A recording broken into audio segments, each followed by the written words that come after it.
incidentale lungo la statale 51 Alemagna, Vittorio Veneto, morta una bambina di 4 anni, 7 feriti, la strada chiusa per lunghe ore in entrambe le direzioni, coinvolte 2 auto e un camper. La testimonianza del conducente del camper, il tentativo di sorpasso, poi l'auto con a bordo la mamma e 4 figli ci è venuta addosso, gravi i fratellini della vittima di 7 e 10 anni. 2 giovani cantanti non vedenti di Silea truffati a Sanremo in occasione del festival, hanno affittato una casa e tramite un annuncio social, ma al loro arrivo non hanno trovato nulla. Un giro di giostra, poi la lite, 15enne colpito con un pugno da alcuni ragazzini, l'episodio a Montebelluna, ambulanza sul posto, intervenuta la polizia locale. Mercoledì alle 15 al Palateatro di Fontane l'ultimo saluto a Marta Mazzucato, la ventenne di Villorba colpita nel 2020 da un'emorragia a celebrare. La famiglia ha chiesto che eventuali offerte siano devolute alla città della Speranza. Un fine settimana di saldi invernali, primi bilanci, vendita in calo nella Marca del 10%, un dato che desta preoccupazione ma spinge i commercianti ad avviare tutta una serie di azioni.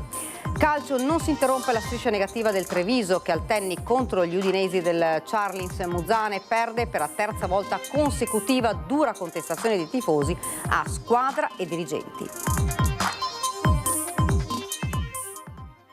Buonasera, ben ritrovati, edizione trevigiana dei nostri telegiornali. Dunque l'avete sentito in primo piano la tragedia della strada avvenuta a Vittorio Veneto, tragico incidente lungo la statale 51 Alemagna, morta una bambina di 4 anni, 7 i feriti, la strada chiusa per lunghe ore in entrambe le direzioni, coinvolte 2 auto ed un camper. Abbiamo assistito a una fase di sorpasso che non è andata a buon termine.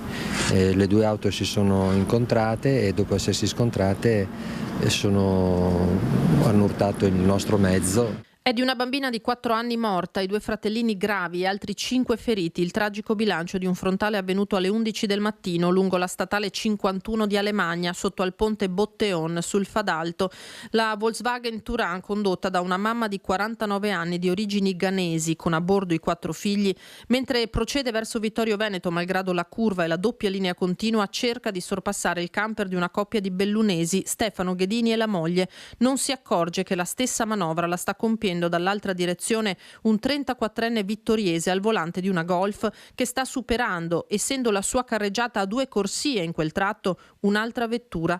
La monovolume rientra sulla destra, striscia sul camper, ma l'impatto frontale è inevitabile e violentissimo. Un intrico di lamiere, gli unici a uscirne praticamente illesi sono gli occupanti del camper. Abbiamo cercato di uscire dal camper, che non era la cosa più facile di questa terra a quel punto, e poi abbiamo cercato di capire che situazione si era creata e se in quale modo potevamo essere di aiuto. Verificato che fortunatamente noi non avevamo subito, diciamo così, dei danni dall'impatto, ecco. Immediata la chiamata ai soccorritori, i vigili del fuoco accorsi da Vittorio Veneto e Conegliano estraggono dalle lamiere 5 persone, mentre sul posto atterrano gli elicotteri del SUEM di Treviso e Belluno. Malgrado i lunghi tentativi di rianimazione, non ce la fa la più piccola degli occupanti della monovolume, Afra Occhiere, 4 anni appena, residente con la famiglia a Belluno in via Meassa. I feriti vengono trasportati negli ospedali di Treviso e Conegliano. I più gravi sono fratellino e sorellina della piccola, rispettivamente di 7 e 10 anni, ma in serie condizioni sono anche la sorella maggiore di 23 anni e lo stesso conducente della Golf. La statale è rimasta chiusa in entrambe le direzioni, la polizia locale ha eseguito rilievi e preso a verbale i testimoni. Infine, il difficile compito di comunicare la notizia al padre della famiglia ghanese, attualmente in Belgio. Sul posto anche soccorso stradale e operatori dell'ANAS, sguardi turbati di fronte all'ennesimo mortale che coinvolge questa volta dei bambini. Noi siamo profondamente addolorati per questo incidente, per questo grave incidente che è avvenuto nel Fadalto. Avanziamo le condoglianze alla famiglia per la perdita di questa bambina di 4 anni. Tutta la comunità nostra è in lutto e siamo anche in attesa di avere notizie rispetto alle altre persone coinvolte. La sindaca torna ad appellarsi alla prudenza in strada. Cercare di andare un po' più piano, di stare molto attenti, e purtroppo succedono spesso questi incidenti, ma io penso che con un'attenzione maggiore si possano anche evitare. Ed un altro gravissimo incidente stradale è accaduto questa mattina a Isola della Scala nel Veronese. Si tratta di uno schianto tra un furgone ed un'auto. Il bilancio è di un morto e 2 feriti trasportati negli ospedali di Villafranca e Borgo Trento. La persona deceduta è un'anziana, mentre il marito è rimasto gravemente ferito. La coppia viaggiava su un'auto che per cause in corso di accertamento si è scontrata frontalmente con un furgone, ferito in modo lieve il conducente. Sul posto la polizia stradale, il SUEM ed i vigili del fuoco. 2 giovani cantanti non vedenti di Silea sono stati truffati a Sanremo in occasione del festival. Hanno affittato una casa tramite un annuncio social, ma al loro arrivo non hanno trovato nulla. Sara si rivolge alla truffatrice. Io le direi grazie per quello che hai fatto, spero che un giorno, se hai una coscienza, ti rimorda tanto, tanto, tanto. La truffa, reato ancor più odioso se le vittime sono 2 giovani non vedenti con una passione in comune, il canto. Dal virtuale al reale arriva e domina. Dovevano esibirsi a Sanremo durante uno degli eventi collaterali, ma sono stati raggirati da una malvivente senza scrupoli che, dopo essersi fatta pagare 1.300 euro per l'affitto di un appartamento per 4 persone, loro e 2 amici accompagnatori, è sparita con i soldi della casa che sarebbe dovuta essere in centro a Sanremo con tutti i servizi vicini. Ovviamente nessuna traccia. Non solo, ma la truffatrice aveva offerto loro anche dei biglietti scontati per la serata finale del festival. Perché no, era anche San Valentino, ho pensato anche di fare un regalo alla mia compagna. Ci sta, una volta nella vita si prova l'emozione. Ahimè, arrivati in loco, dopo aver versato varie tranche di denaro, di risparmi che noi mettiamo via appunto per coltivare questa passione, ci siamo resi conto dopo aver atteso ore che siamo stati truffati in modo bello e buono. In mezzo ad una piazza al freddo hanno aspettato una donna che non è mai arrivata. Assolutamente sparita fisicamente, alle telefonate ripetute non rispondeva, risponde solo tramite messaggistica, continuando anche odiosamente a portare avanti questo raggiro quando già nell'effettivo era riuscita nel suo intento. Immediata la denuncia ai carabinieri, difficile, gli hanno detto, rintracciare questi impostori. Purtroppo gli IBAN che lui ha controllato velocemente risultano appartenere a dei circuiti notoriamente utilizzati proprio dai truffatori, cosa che loro sanno benissimo, invece le persone come noi magari non possono facilmente intuire, e che praticamente non rivedremo i nostri soldi assolutamente. L'appello di Sara è rivolto a tutti, soprattutto a chi come loro ha una disabilità. Cercare di farsi aiutare, di non voler fare tutto da soli, perché bisogna assolutamente essere indipendenti. Questa non è, in realtà non è neanche indipendenza, ma è proprio qualcosa di diverso, cioè bisogna farsi aiutare da qualcuno che forse, e dico forse, può evitare che succedano queste cose. Ci spostiamo a Montebelluna, un giro in giostre, poi la lite. Un 15enne è stato colpito con un pugno da alcuni ragazzini. Il sindaco Bordin, l'amministrazione ha chiesto ai carabinieri e polizia locale di monitorare il territorio per evitare questi episodi. Una parola detta male, uno sguardo di troppo ed è scoppiata la lite. Dopo il giro in giostra, 3 ragazzini hanno affrontato un 15enne colpendolo con pugni e calci. Una serata dedicata al carnevale in piazza Petrarca, che avrebbe dovuto essere di divertimento, ma che ha rischiato di trasformarsi in un incubo per molte persone che hanno assistito all'aggressione. Subito è stata chiamata l'ambulanza che ha medicato il giovane sul posto. In pochi istanti è arrivata anche la polizia locale che ha identificato i 3 facinorosi. Questo grazie anche alla gente che era presente al momento del tafferuglio. Un fenomeno, quello della violenza tra minorenni, che continua soprattutto quando c'è una maggiore aggregazione di giovani o, come in questo caso, quando ci sono degli eventi o delle feste. Ed è per questo motivo che noi abbiamo messo in campo, soprattutto durante il weekend, 3 volanti della polizia locale e almeno una dei carabinieri, persone che ovviamente, forze dell'ordine, sia polizia locale che carabinieri, che ringrazio di cuore insieme a tutta la comunità montebellunese, perché continuano a monitorare il territorio. Questi episodi si ripetono troppo spesso e non solo, ovviamente, come spiega il sindaco Bordin, nel territorio di Montebelluna, ma ovunque. Per questo l'amministrazione ha chiesto la collaborazione della polizia locale e delle altre forze dell'ordine. Per noi è importante essere un deterrente, monitorare le situazioni e lavorare sulla prevenzione, ovviamente per dare anche maggiore sicurezza ai cittadini. Questa Carnevale a Montebelluna è uno dei più grandi avvenimenti della città che richiama decine di migliaia di persone. Non possiamo permetterci che 4 deficienti possano rovinare una festa che è soprattutto una festa per i bambini. Ed ancora cronaca, malore a Pieve del Grappa, soccorsi bloccati da neve e ghiaccio, interviene l'elicottero. È stato colto da malore mentre si trovava in escursione sul Grappa. L'uomo si è accasciato a terra avvertendo una crescente tachicardia. Si tratta di un 65enne che si trovava assieme ad altre persone. Immediata la richiesta di soccorso. Nel tentativo di raggiungere l'escursionista, però, una parte dell'equipe medica di Pedemontana Emergenza è rimasta bloccata a causa della neve e del ghiaccio. Il mezzo fuoristrada usato per i soccorsi, nonostante le catene, è arrivato molto vicino al luogo in cui si trovava l'escursionista, ma non è riuscito più a raggiungerlo. Così dal Cafoncello è decollato in pochi minuti l'elisoccorso di Treviso Emergenza, che ha recuperato l'uomo e lo ha portato in ospedale. Il 65enne è stato ricoverato, ma fortunatamente non si trova in pericolo di vita. L'ultimo saluto a Marta Mazzucato, la 21enne di Villorba colpita nel luglio del 2020 a soli 16 anni da un'emorragia cerebrale. Si terrà mercoledì 26 alle 15 al Palateatro in via Cave a Fontana di Villorba. La sua storia aveva commosso l'Italia intera. Da quel dolore immenso era nato la Stella di Marta, un progetto di solidarietà ed amore per sostenere Marta e i suoi genitori Barbara e Gianluca, che le sono stati sempre accanto. La Stella di Marta diventò anche una canzone scritta da Diego Cattarossi, cantata da papà Gianluca. Il video è realizzato dalla sorella Valentina, che mostra momenti della vita di Marta, o meglio delle 2 vite di questa ragazza. Nella foto il sorriso di Marta, così dicono, la vogliamo ricordare.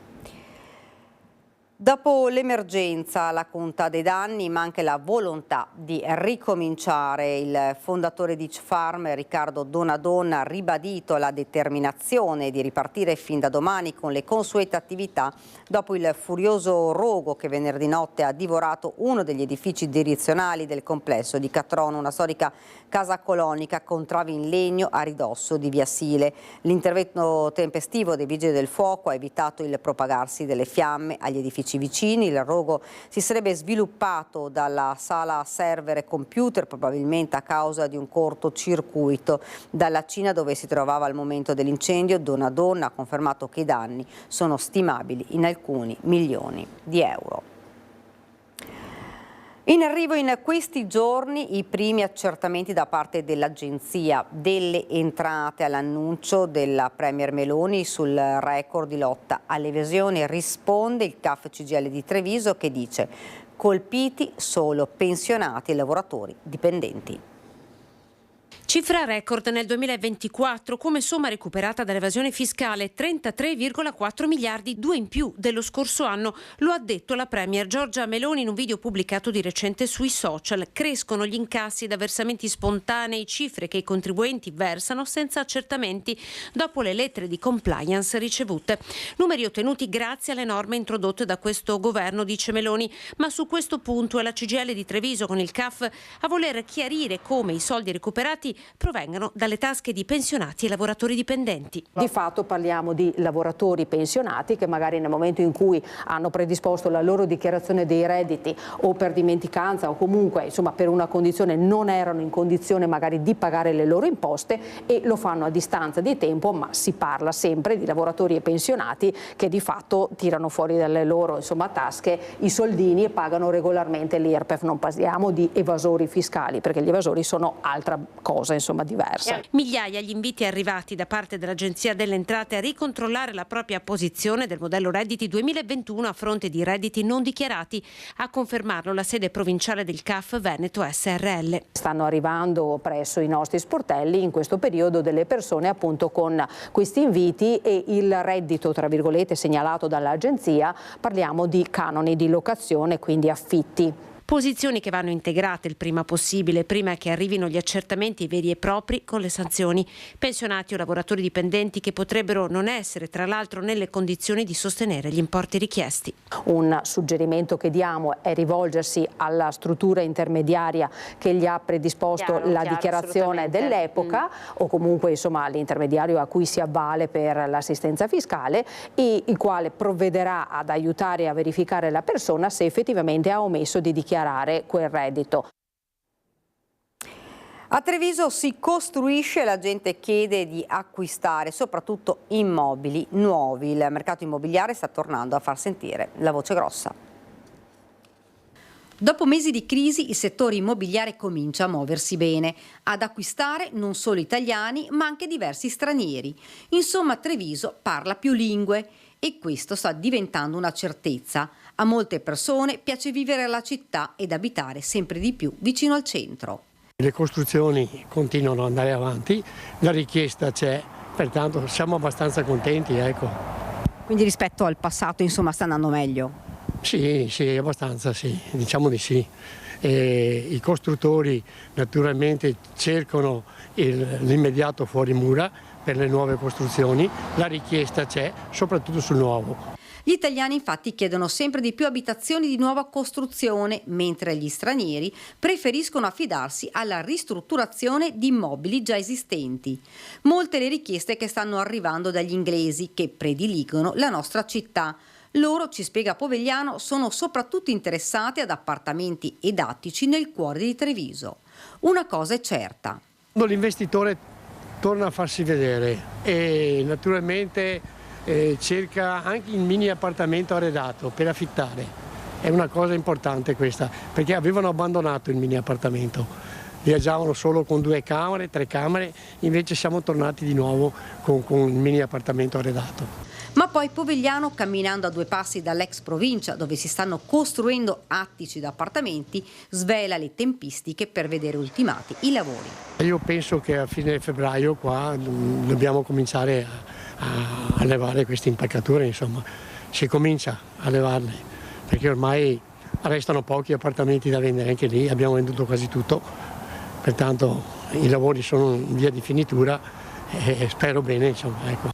Quest'anno sarà l'anno di nuovi impulsi agli investimenti. Il mercato immobiliare torna a far la voce grossa ed in città sono fioccati i cantieri ed il sogno di molti cittadini, avere una casa. Ultimo fine settimana di saldi invernali, primi bilanci, vendite in calo nella Marca del 10%, un dato che desta preoccupazione ma spinge i commercianti ad avviare tutta una serie di azioni per sostenere i negozi delle nostre città. Siamo arrivati ad un raffreddamento da parte dei consumatori, tanto che come risultato nazionale segnaliamo un meno 5%, come dato diciamo, della Marca trevigiana, legato alla Marca trevigiana, un raffreddamento un pochino più consistente, intorno al meno 10%. Partiti bene i saldi invernali 2025 hanno poi visto un rallentamento che alla fine nella Marca si è assestato in un meno 10% rispetto all'anno precedente, un dato che desta preoccupazione ma spinge i commercianti ad avviare tutta una serie di azioni per sostenere i negozi delle nostre città, già penalizzati dall'e-commerce e dai grandi centri commerciali. Stiamo lavorando già da un anno su percorsi formativi che vanno a rafforzare diciamo, la figura del venditore in negozio e diciamo, ad apporre quelle diciamo, innovazioni che possono creare competitività al nostro business. Diciamo. Su questo è chiaro che bisogna rimodularci, riprogettarci come iniziare un nuovo avvio. Le sfide sono molteplici, condizionate dalle crisi internazionali, da un cambio profondo anche di quelle che sono le abitudini dei consumatori, dalla contrazione dei consumi in una terra fortemente manifatturiera come il Veneto, che risente delle difficoltà dei vari distretti, tra i quali anche quello della moda. I saldi mantengono sempre comunque il loro appeal. È uno strumento che se vogliamo è vecchio ma è istituzionale, non va assolutamente tolto, perché se noi proviamo ad immaginare vendite, scontistiche, eccetera, vendite libere, ce ne sono già tantissime, il fatto potrebbe solo aiutare quei colossi internazionali ma non di certo i nostri negozi. Quindi credo che poi il consumatore riconosce i saldi, comunque c'è l'attenzione e c'è anche l'acquisto.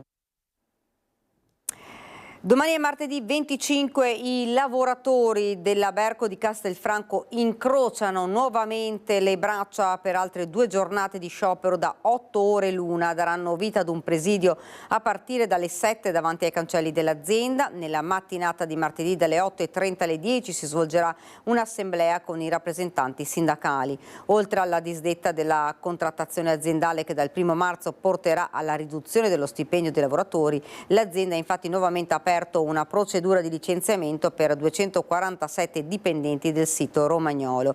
A Castelfranco Veneto cresce la preoccupazione. Nello stabilimento trevigiano dell'azienda che produce sottocarri per macchine movimento terra, i 150 lavoratori sono in cassa integrazione ordinaria. Il cuscinetto dell'ammortizzatore sociale però si concluderà nel mese di maggio e il timore da parte di FIOM e FIM territoriali è che successivamente anche a Castelfranco l'azienda dichiari esuberi. La primavera del Prosecco compie 30 anni, edizione 2025, al via il 14 marzo da Santo Stefano per le colline, patrimonio dell'umanità, una rassegna che riunisce 16 comuni e attira migliaia di visitatori. Le colline di Conegliano Valdobbiadene stanno dando una risposta molto importante in termini di presenze turistiche che crescono quasi del 10% rispetto a una media regionale che è del 2%, questo da gennaio a novembre 2024. La primavera del Prosecco compie 30 anni, da singole, piccole mostre del vino, paesane o frazionali, a rassegna che unisce gli sforzi di 16 comuni e di proloco sempre più strutturate. Nel cuore di un paesaggio che, come dicono i numeri, sempre più turisti visitano dall'Italia e dall'estero. Si sono raggiunte oltre le 500.000 presenze, ma il lavoro che si sta facendo non è soltanto nell'aumento dei numeri, ma nella qualità del turismo che vogliamo e anche le opportunità che vogliamo dare. Penso per esempio al tema dell'accessibilità e quindi un'attenzione particolare anche a tutte quelle persone che hanno delle difficoltà motorie o sensoriali e che hanno diritto di poter visitare questi splendidi territori che non sono solo legati al prodotto del Prosecco Superiore di OCG, ma anche a arte, cultura, natura, storia di questi territori. Rassegna al via il 14 marzo da Santo Stefano di Valdobbiadene con degustazioni, masterclass, convegni, appuntamenti culturali e momenti enogastronomici. Ultima tappa l'8 giugno a San Pietro di Feletto. La primavera del Prosecco nasce 30 anni fa da 15 mostre eccezionali che però vivevano tutte di vita propria senza nessun coordinamento. Oggi siamo davanti a un vero processo di marketing territoriale che porta oltre 300.000 persone, visitatori a visitare queste mostre che hanno un vero e proprio cartellone, diciamo, con dei programmi che sono usciti ovviamente dall'ambito della mera degustazione per la visita del territorio. Queste mostre, ricordiamo, della primavera del Prosecco si tengono nel cuore del patrimonio dell'umanità delle colline del Prosecco di Conegliano e Valdobbiadene. Ed ora ci fermiamo per qualche istante di pubblicità.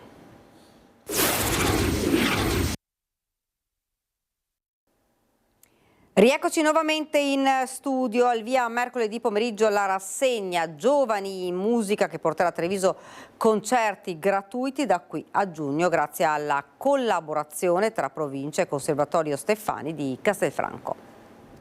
È un piacere poter riprendere un'iniziativa iniziata più di 20 anni fa che ha visto a Treviso moltissimi studenti del nostro conservatorio farsi conoscere. Oggi anche in carriera. Portiamo la nuova rassegna in 6 luoghi diversi della città.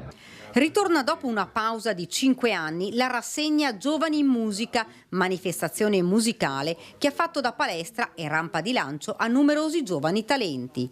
Nato dalla collaborazione tra la provincia di Treviso e il Conservatorio Agostino Steffani di Castelfranco Veneto, il calendario di Giovani in Musica si compone di una serie di concerti in luoghi simbolo della città che coinvolgeranno Comune di Treviso, Diocesi e Fondazione Benetton. Tutti i concerti saranno a ingresso gratuito. È un'occasione anche per instaurare rapporti più proficui con le più importanti istituzioni della città.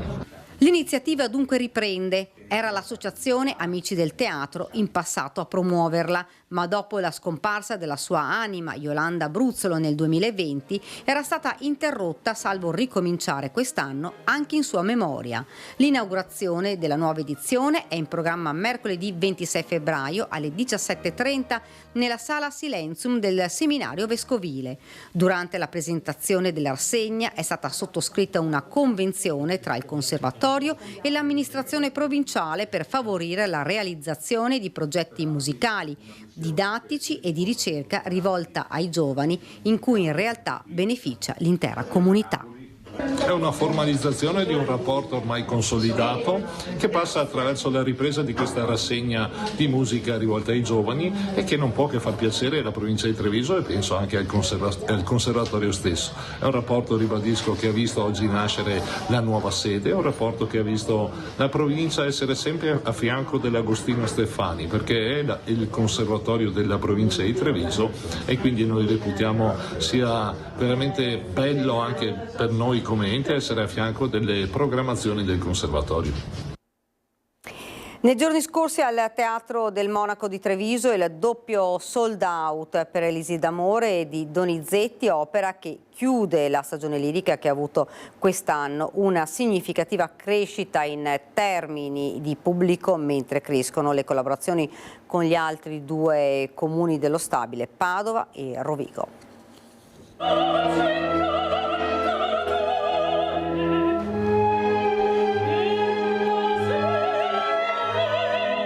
Un doppio appuntamento ed entrambe le volte un Teatro del Monaco tutto esaurito per l'Elisir d'amore di Donizetti, evento frutto della collaborazione tra Comune di Treviso, Comune di Rovigo con l'allestimento del Teatro La Fenice di Venezia. Il classico dell'opera ottocentesca ha centrato nel segno, visto il grande riscontro di pubblico. È un Elisir che diciamo in qualche maniera segue quella che è l'idea un po' della favola, della fiaba, del racconto che è insito nell'Elisir d'amore, che è un po' a mezzo tra un'opera giocosa, un'opera un po' sentimentale, per cui questa leggerezza cerchiamo di mantenerla per tutto il corso dell'opera. Difatti anche l'allestimento è un allestimento molto leggero. Un titolo ovviamente che vede un cast giovane, abbiamo under 35, solo un paio del cast sono sopra i 35, quindi questo dimostra anche la volontà di Treviso di investire sui giovani. Abbiamo la vincitrice Giulia Mazzola del Toti 2021, con il ruolo di Norina vinse, se ricordate, questo meraviglioso concorso che appartiene a Treviso da oltre 50 anni. Sono sempre molto contenta di tornare a Treviso perché mi ha dato tante gioie, la prima quella del Toti, una vittoria veramente inaspettata, e mi piace tornare a Treviso, tra l'altro in un altro titolo donizettiano con questo filo conduttore, e sono molto molto felice. È una grande produzione, coproduzione che il nostro teatro ha avviato con la Fondazione La Fenice di Venezia, quindi un primo grosso operazione sul territorio della lirica trevigiana che collabora con il territorio. E con Comune di Padova e Comune di Rovigo è già avviata un'intesa per mettere a sistema quanto già si realizza da anni. Un'operazione a tutto tondo sulla lirica 360 gradi, dove Treviso è sicuramente uno dei terreni più fertili per questo tipo di arte. Con l'Elisir d'amore di Donizetti è già tempo di bilanci. È l'ultimo titolo della stagione 24-25, abbiamo chiuso con 680 abbonamenti, un 44% di più di 2 stagioni precedenti, quindi un aumento considerevole, e questo fa ben sperare per il futuro. Stiamo già lavorando e abbiamo già una programmazione anche per la stagione prossima, avremo dei titoli altrettanto interessanti e non mancherà sicuramente nel 26 un altro titolo donizzettiano proprio nel filone di Donizetti. Ed ora parliamo del Carnevale di Venezia. La città oggi ha registrato la presenza di ben 140.000 turisti, dei quali 60.000 pernottanti, tanto lavoro ma nessun problema particolare di sicurezza per la Polizia Municipale, come conferma il comandante Marco Agostini. Dopo la ressa dello scorso fine settimana sul ponte di Rialto si è così corsi ai ripari, le bancarelle sono state spostate sulle rive mentre il ponte è stato diviso in due da transenne per rendere più facile e agevole il passaggio. La domenica è iniziata sull'acqua con la regata su Mascarete, a 2 remi ad equipaggio misto uomo-donna in maschera. Dalle 18.45 invece c'è stato il doppio appuntamento all'Arsenale con il magico show sull'acqua Giacomo, una storia d'amore tra fontane danzanti, luci e video, ma anche acrobati, cantanti e ballerini che con le loro personalità hanno fatto vibrare le corde emotive del pubblico. Un grande pranzo a Cordignano per i 100 anni di nonna Teresa Tonne Vittoriese, festeggiata dai figli Agostino, Nadia e Massimiliano, dai nipoti, dai pronipoti Elisa e Luca, ma anche dalla sindaca Mirella Bagliana e dall'ex europarlamentare Tony Da Re.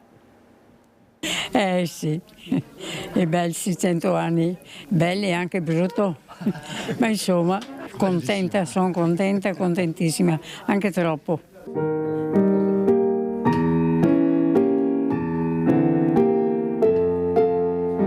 Ringraziamo la nonna che nonostante l'età è sempre presente per noi, sempre a strapparci un sorriso, sempre pronta a riempirci di affetto. Grazie. La forza della natura ci fa bene a tutti quanti, porta salute a tutti. La mamma è una forza della natura, veramente, pur essendo piccolina e minuta, però ha la forza di un leone, veramente, di una leonessa.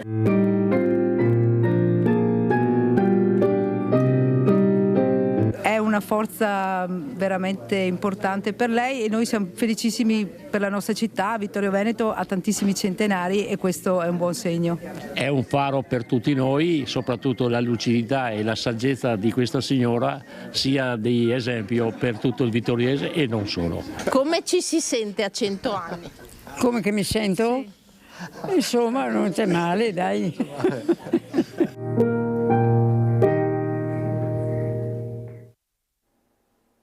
Siamo allo sport, crisi nera per il Treviso Calcio, sconfitto in casa per 1-0 dal Charlins Muzzana e grazie alla rete di Fusco la squadra friulana porta a casa 3 punti, accresce il divario con la Dolomiti che vola a quota +6 pareggiando 0-0 a Feltre contro il Mestre. Per i biancocelesti si tratta della terza sconfitta consecutiva, una crisi che non si ferma. Serie C si allontana, dura la contestazione dei tifosi all'esterno del Tenni, presi di mira la squadra ed il direttore generale. E come ogni domenica siamo al servizio legato alla storia della Marca e del Veneto, in questo caso storia politica.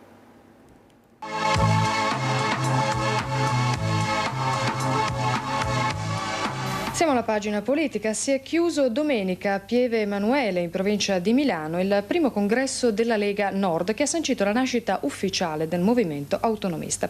Oggi Stefano Masini ha raccolto i commenti di 2 esponenti trevigiani della Lega, Giampaolo Gobbo e Mauro Michelon. Ascoltiamo l'intervista.